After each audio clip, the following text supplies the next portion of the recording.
बिस्मिल्लाहिर्रहमानिर्रहीम, अस्सलाम वालेकुम। शहर इक़्तिदार से मैं हूं सिद्दीक़ जान और मेरे साथ मौजूद हैं इससे नकवी साहब। जैसे कि आपको बताया था इससे पहली वीडियो में, जिसमें हम बात कर चुके हैं कि यूक्रेन और रशिया के दरमियान तनाज़ा क्या है, और साथ ही उसी में ये भी बताया था कि हम एक वीडियोज़ का सिलसिला शुरू करने जा रहे हैं शहर इक़्तिदार पर भी और इससे नकवी साहब के चैनल पर, अदील बड़ाई साहब अपने चैनल पर करेंगे, कि हम ज़रा इससे नकवी साहब से बात करेंगे कि ये इमरान खान साहब का जो दौरा है रूस का, ये कितना इंपॉर्टेंट है।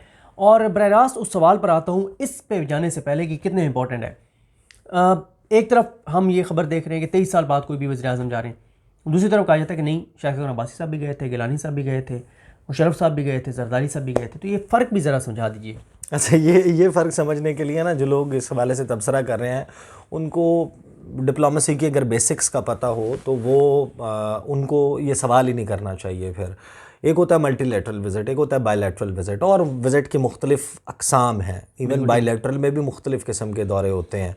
मल्टीलेटरल विज़िट ये होता है कि जिस तरह अक़वाम मुत्तहिदा जनरल असम्बली का इजलास है और वहाँ पर बहुत सारे मुल्क आ रहे हैं, वो आएंगे, UNGA में ख़िताब करेंगे, 192 मुल्क के मंदूबीन, उनके रिप्रेजेंटेटिव, उनके नुमाइंदे वहाँ पर आएंगे और वो तकरीरें करेंगे। उसका होस्ट जो है वो अमेरिका है, अमेरिका एज ए मुल्क है, न्यूयॉर्क UN उसको होस्ट कर रही होती है, लेकिन अमेरिका मेज़बान मुल्क तो है ना उस फोरम का, वहाँ पर उसके हेडक्वार्टर्स मौजूद हैं।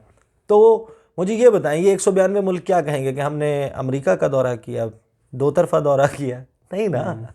या वो कहेंगे कि इनको वाइट हाउस में ले जाके गार्ड ऑफ ऑनर क्यों नहीं दिया?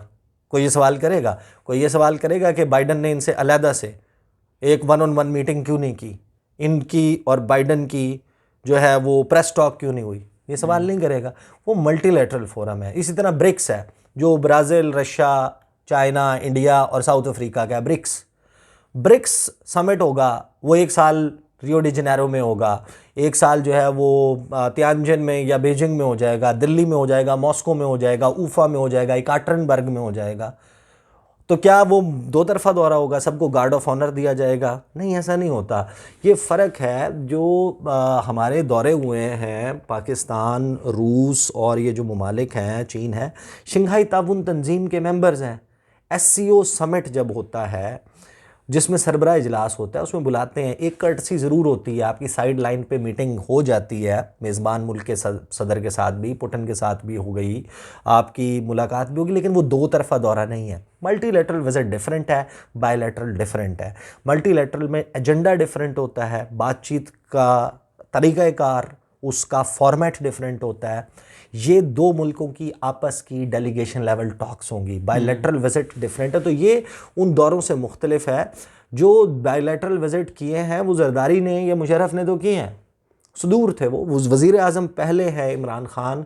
1999 में नवाज़ शरीफ साहब आखिरी तौर जो वज़ीर आज़म थे, जिन्होंने दो तरफ़ा दौरा किया था, मार्च अप्रैल की बात है, वो वज़ीर आज़म नवाज़ शरीफ ने किया था। उसके बाद रशिया ने हमें कोई बायलैटरल विज़िट नहीं दिया। बिल्कुल सही। उन्होंने हमारे साथ कोई बायलैटरल विज़िट नहीं किया। इवन 2020 में, जो 2021 में जो रूस के वज़ीर ख़ारजा सरगई लावरोव ने दौरा किया है, ये 9-10 साल के बाद किसी भी रूसी वज़ीर ख़ारजा का पहला दौरा पाकिस्तान था। और पाकिस्तान और रूस के तो ताल्लुकात ही ठीक नहीं थे।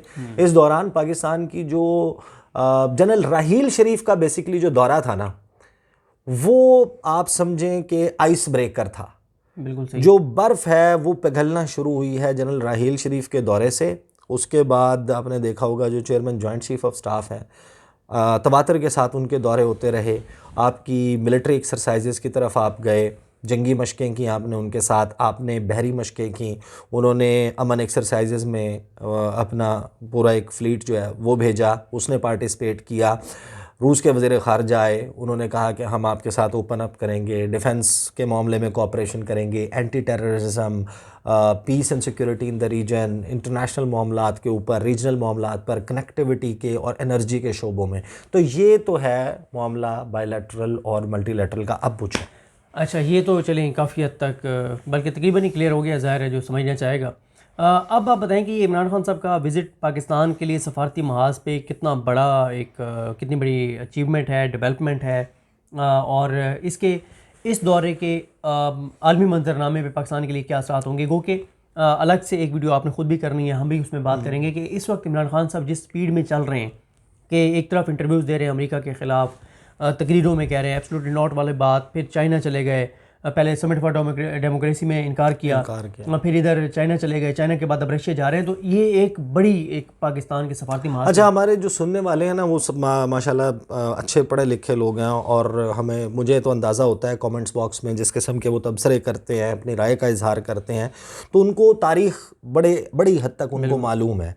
उनको इस बहस में नहीं जाता कि लियाकत अली ख़ान मॉस्को नहीं गए, लियाकत अली ख़ान अमेरिका चले गए, ये माजी था पाकिस्तान। लेकिन एक बात तय है, मैं आपको बताऊं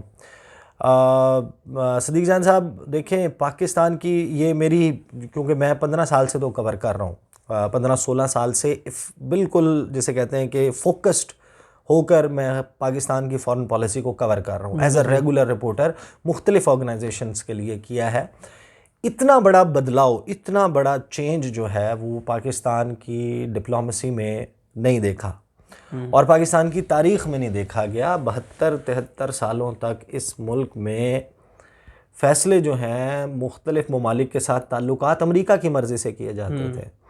अमेरिका के जो दरबार है वहाँ से जो ऑर्डर आएगा उस पर हम सलाम ठोकेंगे, आदाब बजा लाएंगे, फ़र्शी सलाम करेंगे, झुकेंगे, इसके साथ ताल्लुक़ रखना है, इसके साथ नहीं रखना, ईरान के साथ नहीं रखना, फ़लाँ के साथ रखना है, रूस के साथ ओपन अप नहीं होना, चीन के साथ ज़्यादा नहीं बढ़ना, ये वाला काम करो, ये वाला ना करो, और ये होता रहा। अच्छा, और जो चीन वाला मामला है उसमें तो एक बात तय है कि अक्रॉस द पार्टीज़ एक कंसेंसस मौजूद है तमाम सियासी जमातों का कि चीन अपना यार है, बिल्कुल ठीक है ना, ये कंसेंसस मौजूद है। लेकिन बाकी मामलात पे पार्टीज़ की भी अपनी अपनी पॉलिसी रही है। पाकिस्तान में जाहिर है कि जो ट्रंप वाला इलेक्शन वो होने के, बाइडन के आने के बाद लोगों को मालूम है कि जो तब्दीली आई, और बाइडन के आने के बाद वज़ीर-ए-आज़म इमरान ख़ान और उनका कोई रब्ता नहीं हुआ, टेलीफोन के ऊपर कोई बातचीत नहीं हुई। हालांकि अफ़गानिस्तान जैसे मामले पर बहुत वो थी। जून के पहले हफ्ते में विलियम बर्न्स जो है CIA के डायरेक्टर, वो पाकिस्तान आए और CIA चीफ़ को पाकिस्तान के वज़ीर-ए-आज़म ने मिलने से इनकार कर दिया। अब यानी ये बात अगर हम 5 साल 8 साल 10 साल पहले की करें कि पाकिस्तान के वज़ीर-ए-आज़म ने CIA के चीफ से मिलने से इनकार कर दिया, ये तसव्वुर नहीं था। यहाँ पर ब्लैक वाटर के जी के एजेंट्स दंदनाते फिरते थे, नेटवर्क चला रहे थे यहाँ पर अमेरिका के कहने के ऊपर क्या क्या कुछ होता है। जो आपका ground lines of communication GLOCs हैं, जो आपका ए लॉक्स हैं, जो एयर लाइंस ऑफ कम्युनिकेशन हैं अमेरिका के, तो हम कहने को ही सही लेकिन मेजर नॉन नेटो एलाई थे, इत्तेहादी थे, इस जंग में उनका हिस्सा थे। बड़ी तब्दीली हुई 2018 4 जुलाई इलेक्शन से 21 दिन पहले पाकिस्तान में आखिरी ड्रोन हमला हुआ था। उसके बाद ड्रोन हमला नहीं हुआ बिल्कुल पाकिस्तान में। एक बड़ी तब्दीली पाकिस्तान में, वो जो नेटवर्क्स चल रहे थे उनके, अगरचे अभी भी मेरे ख्याल में तो बहुत सारे लोग हैं जो बहुत मोहब्बत में मुब्तला है अमेरिका की, जिनके बच्चे वहाँ रहते हैं, जिनके ग्रीन कार्ड और उस वाले वहाँ पे नेशनैलिटी वाले मामला आते हैं, जिनके बिज़नेस इंटरेस्ट जुड़े हुए हैं, जिनके रिश्तेदार रहते हैं, और होना भी चाहिए, हर मुल्क के साथ अच्छे ताल्लुकात होने चाहिए। लेकिन जो कुछ होता रहा उसमें एक बड़ी तब्दीली आई। जून का महीना, आपका वज़ीर-ए-आज़म कहता है मैं CIA के डायरेक्टर से नहीं मिलता। जून का महीना उसका इंटरव्यू करते हैं अमरीकी मीडिया, बरतानवी मीडिया, आपका प्राइम मिनिस्टर ये कहते हैं एब्सोल्युटली नॉट, हम अड्डे नहीं देंगे। HBO एक्सियोस ऑन HBO को इंटरव्यू देते हुए कहते हैं कि हम ओवर द हॉराइजन ऑपरेशन के लिए अड्डे नहीं देंगे। उसी महीने वज़ीर-ए-आज़म इमरान ख़ान, फवाद चौधरी उनके पास एक सेट ऑफ चाइनीज़ जर्नलिस्ट लेके जाते हैं। उसमें जो CGTN है उसकी रिपोर्टर उनसे सवाल करती है, पूछती है, तो वज़ीर-ए-आज़म इमरान ख़ान कहते हैं कि it is unfair of the US and its allies to pressurize countries like Pakistan to pick sides, to choose sides, कि ये गलत है अमेरिका का कि वो हमें पाकिस्तान जैसे मुल्कों को जो है वो इस वक्त दबाव डाल रहा है कि चीन और अमेरिका में साइड्स पिक करें, आप किसके साथ हैं, आप चीन के साथ हैं या हमारे साथ हैं। खुल के इजहार कर दिया। वो 1 जुलाई को जो कम्युनिस्ट पार्टी ऑफ चाइना की 100वीं सालगिरह थी, उस दिन वो प्ले हुआ, पूरा इंटरव्यू चला, और वो इंटरव्यू आपको मालूम है कि उसने कितनी चुभन बढ़ाई। और फिर जाहिर है कि उसी जून के महीने में ये बेसिकली जो B3W इनिशिएटिव है, जो G7 इजलास के बाद इन्होंने इसको अनाउंस किया, वो B3W जो है, बिल्ड बैक बेटर वर्ल्ड, वो है क्या? वो है BRI का काउंटर, कि हमने बेल्ट एंड रोड इनिशिएटिव चीन का उसको नाकाम करना है। उसके लिए हम B3W इनिशिएटिव लॉन्च कर रहे हैं, और पैसे देंगे, मुख्तलिफ मुल्कों में इंफ्रास्ट्रक्चर प्रोजेक्ट्स में पैसे लगाएंगे, जहाँ जहाँ चीन का इन्फ्लुएंसर, उन्हें कहेंगे अगर आप चीन के साथ अपने ताल्लुकात डाउनग्रेड कर लें। तो बेसिकली जो B3W इनिशिएटिव है वो तो चाइना पाकिस्तान इकोनॉमिक कॉरिडोर के खिलाफ फ्लैगशिप प्रोजेक्ट है ना BRI का, तो वो तो ओपनली पाकिस्तान के खिलाफ है। पाकिस्तान में होने वाले सबसे बड़े आज तक के जिसको पाकिस्तान की तारीख का सबसे बड़ा आप मंसूबा कहते हैं, वो उसके खिलाफ है B3W इनिशिएटिव। तो एक अंडरस्टैंडिंग आपको डेवलप होती है कि पाकिस्तान और अमेरिका और इस रीजन में भी वो इंडिया को पैम्पर करता है चीन के खिलाफ। तो ये मुमकिन नहीं था। तो पाकिस्तान में एक बड़ी एक चेंज आई कि वो अमेरिका के कहने पर वो पॉलिसी रखने वाली बात नहीं हुई। वेंडी शर्मन नाइब अमरीकी वज़ीर ख़ारजा आई। हमेशा भाई रिचर्ड बाउचर और कौन कौन बंदा आके सीधा प्राइम मिनिस्टर ऑफिस में घुसता था, आपके फॉरेन ऑफिस को नहीं पता होता था। रिचर्ड हॉलब्रुक आता था, जरदारी के दौर में बाउचर आता था, उसके बाद ये हॉलब्रुक आता था, ये जितने भी इनके छोटे छोटे ऑफिशियल्स भी आते थे उनकी डायरेक्ट एक्सेस होती थी, वो सीधा सीधा PM ऑफिस जाते थे, वहाँ पे जाके मुलाकात करते थे, निकल जाते थे। वो वाला मामला जो है वो ख़त्म हो गया। मुलाकातें जाहिर है उधर से भी अमेरिका ने भी हमें सही प्राइम मिनिस्टर के साथ जो किया है, वज़ीर-ए-आज़म इमरान खान के साथ, लेकिन ये ऐसा था कि दोनों तरफ से हो रहा था। यहाँ से भी उन्होंने कहा कि ठीक है एंटनी ब्लिंकन कॉल करेगा तो मैं कॉल नहीं लूँगा, विलियम बर्न्स आएगा मैं मुलाकात नहीं करूंगा, वेंडी शर्मन से मैं मुलाकात नहीं करूंगा। ये सारा कुछ हुआ, तस्करा कर चुके आप समिट फॉर डेमोक्रेसी का। उसमें प्राइम मिनिस्टर ने देखे अफगानिस्तान वाले मामले पर जितने इंटरव्यूज हुए सब में कहा कि सब में अमेरिका की गलती है, अमेरिका ने ये किया, अमेरिका का आना ही गलत था, अमेरिका को उस वक्त चला जाना था, ये हम पे डालेंगे। उन्होंने डाला, उन्होंने पूरी कोशिश की पाकिस्तान को निशाना बनाने की। लेकिन एक बात ना over a period of time मेरे ख्याल है अमेरिका को समझ आ गई कि पाकिस्तान में सिर्फ हुकूमत की बात नहीं है, रियासत के लेवल के ऊपर अब वो पॉलिसी उस तरीके से नहीं चलेगी, वो नहीं चल रही। At least for the time being हमें यही नज़र आता है कि वो मामलात नहीं चल रहे जो माजी में तरीक़ाकार था, वो मामला हो गया ख़त्म। फिर जो है वो हम देखते हैं कि वहाँ नहीं जाते, चीन चले जाते हैं और अब जा रहे हैं रूस। ये पाकिस्तान की जो सफारती तारीख़ है ना उसको रीराइट किया जा रहा है, उसको दोबारा से लिखने की कोशिश की जा रही है और बेहतर तरीके से लिखने की कोशिश की जा रही है। हुआ क्या है, आपकी जो नेशनल सिक्योरिटी की पॉलिसी आई है, डॉक्यूमेंट आया है, उसमें हमने कहा यार हम तवाज़ुन कायम करेंगे, हम सबके साथ ताल्लुकात बेहतर करेंगे, बिल्कुल हम नेबर्स के साथ ताल्लुकात बेहतर करेंगे, हम बैलेंस रखेंगे, हम चीन के साथ भी ताल्लुक़ रखेंगे, हम अमेरिका के साथ भी। हम पता है माजी में भी आप कहते यही थे, आप करते नहीं थे।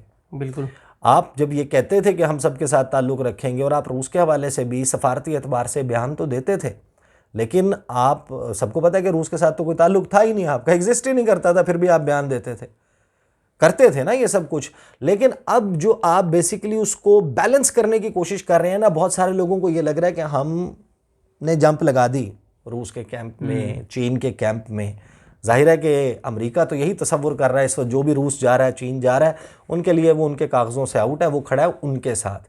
लेकिन ये आपका बैलेंसिंग एक्ट है। आप 73 साल अमेरिका के साथ अलाइंड रहे, वाइट पेपर बनाए, देखें अमेरिका ने हमें क्या दिया, हमने क्या किया अमेरिका के लिए, कितनी कुर्बानियाँ, कितना नुकसान उठाया, आपको मालूम हो जाएगा। आप बैलेंसिंग एक्ट कर रहे हैं, लेकिन वो तसव्वुर और यही किया जा रहा है और देखा इसी तरीके से जा रहा है। तो पाकिस्तान की बेसिकली जो सफारती तारीख़ है वो रीराइट हो रही है इस वक्त। वज़ीर-ए-आज़म इमरान खान का ऐसे वक्त में जाना जब यूक्रेन और रूस के मामले पर अमेरिका और उसके इत्तेहादी रूस के ख़िलाफ़ खड़े हुए हैं, चीन के हवाले से उनका क्या मौक़िफ़ है, ये दो दौरे जो हैं ये पाकिस्तान की तारीख़ में अनप्रेसिडेंटेड हैं। और इस दौरे के दौरान मैं आपको ये बता दूँ, ये ज़ाहिर है कि एक बायलैटरल नौयत का विज़िट है, ये मल्टीलैटरल नहीं है। इस दौरे में अगर पाकिस्तान के डेलीगेशन में किसी शख्स को वहाँ पर पहुँच के टेस्ट के बाद कोरोना वायरस डिटेक्ट नहीं होता, अल्लाह करे ना हो, उस सूरत में आप देखेंगे जो अरेंजमेंट्स हो रहे हैं, जो मुझे रूसी सफारत खाने से और हमारी फ़ॉरेन ऑफिस से जो मैंने लोगों से बात हुई है, उसके मुताबिक एक बहुत डिफरेंट किस्म का आपको प्रोटोकॉल नज़र आएगा जो पाकिस्तान के डेलीगेशन को वज़ीर-ए-आज़म इमरान खान को दिया जाएगा। आप देख रहे होंगे पिछले 4-6 महीने से रोज़ाना पुतिन की को मीटिंग को मुलाकात कुछ चल रहा होता है। एक लंबी सी टेबल है जिसके एक कोने पे पुतिन बैठा होता है, एक कोने पे आने वाला बैठा होता है, दूर दूर बैठे होते हैं। फ़ोटो ऑप भी उस तरीके से नहीं होता। आप इसमें सेटिंग डिफरेंट होगी। अगर ये कोरोना वायरस वाला कोई मामला नहीं होता इनर सर्कल में, तो फिर आप देखेंगे गार्ड ऑफ ऑनर भी होगा, एक डिफरेंट किस्म की जो है वो आपको इमेजेस और वो नज़र आएंगे। और इस सारे दौरे की मैं आपको ये बता दूं, ये आइस ब्रेकर किस्म का दौरा है। हमें ये नहीं कहना चाहिए क्योंकि बहुत अरबा डॉलर्स होंगे ये जो गैस पाइपलाइन का प्रोजेक्ट है, ये दीगर इस किस्म के प्रोजेक्ट्स हैं, उन पे होगा मुख्तलिफ मिलिट्री कोऑपरेशन के हवाले से, डिफेंस कोऑपरेशन, आपकी जनाब मिलिट्री एक्सरसाइजेज हवाले से राह हमवार होगी। लेकिन ये बेसिकली इसकी अलामती वैल्यू बहुत ज़्यादा है। ये सिग्निफिकेंस जो है ना इसकी वो है कि ये आइस ब्रेकर है। वो जो बर्फ़ जमी हुई थी, आपने मिलिट्री लेवल पे कांटेक्ट करके उसका आगाज़ कर दिया, पिघलना शुरू हो गई, लेकिन अब आपने आके उस पर हथौड़ा मार के उस ब्लॉक को तोड़ना है कि हम जिस तरीके से अमेरिका के कैंप में खड़े होकर अमेरिका के हर दुश्मन, जिसको अमेरिका दुश्मन तस्वुर करता है, हमने ये कसम खाई भी थी कि हमने उसके साथ इक़्तिसाद, चाहे वो जितनी बड़ी हमारे रीजन की कुव्वत हो। भाई 73-74 साल में ईरान के साथ 959 किलोमीटर का बॉर्डर है, आपकी एक बॉर्डर ओपनिंग थी ताफ्तान की, अब आपने खोल लिया आके गिब्द रमदान, मंद पशीन, 4 और आप खोल रहे हैं। ये पहली मरतबा हो रहा है पाकिस्तान की सफारती तारीख में। हम अमेरिका और ये जो बड़े इंटरनेशनल जो उसके अमेरिका का क्लाउट है, करीबी ममालिक हैं, हम उनकी जी हजूरी करते आए हैं। हमने फॉरेन पॉलिसी में वो रिलेशनशिप तो रखा ही नहीं, स्टेट और स्टेट का भी नहीं, इंडिविजुअल्स के साथ ताल्लुक़ रखते रहे। अमेरिका का ताल्लुक़ यहाँ पे वज़राए आज़म के साथ डायरेक्ट, यहाँ पे वज़राए ख़ारजा के साथ, आर्मी चीफ्स के साथ, आपकी इस्टेब्लिशमेंट के लोगों के साथ डायरेक्ट रहा है। अब मामलात तब्दील हो रहे हैं और ये जो ताल्लुक़ था ना इंडिविजुअल का एक और बाहर की स्टेट के साथ, आप उसको अगर जेन्युइनली दोबारा से असर नौ उसको तामीर करें और स्टेट का स्टेट से रिलेशनशिप हो जिसका हुकूमतों के आने जाने से फ़र्क ना पड़े, ये बुनियादी तरीका अच्छी सफारतकारी का। बहुत शुक्रिया इसनक नकवी साहब, आपने बड़ी तफसील के साथ और बड़ी इन्फॉर्मेटिव, ये पहली वीडियो भी हमारी ज़ाहिर बहुत इन्फॉर्मेटिव थी, ये भी बहुत ज़बरदस्त और बड़ी इन्फॉर्मेटिव थी। आगे हम ज़ाहिर है इस विज़िट को फॉलो करते रहेंगे, कंटिन्यू करेंगे। इसके मुख्तलिफ पहलू जो हैं, आप भी अगर कोई सवाल पूछना चाहते हैं तो आप कमेंट्स में पूछ सकते हैं ताकि हम उन चीज़ों पर बात करें। हमें अपनी दुआ में याद रखिएगा। अल्लाह करीम हम सब का हमें नासरो। अल्लाह हाफ़िज़।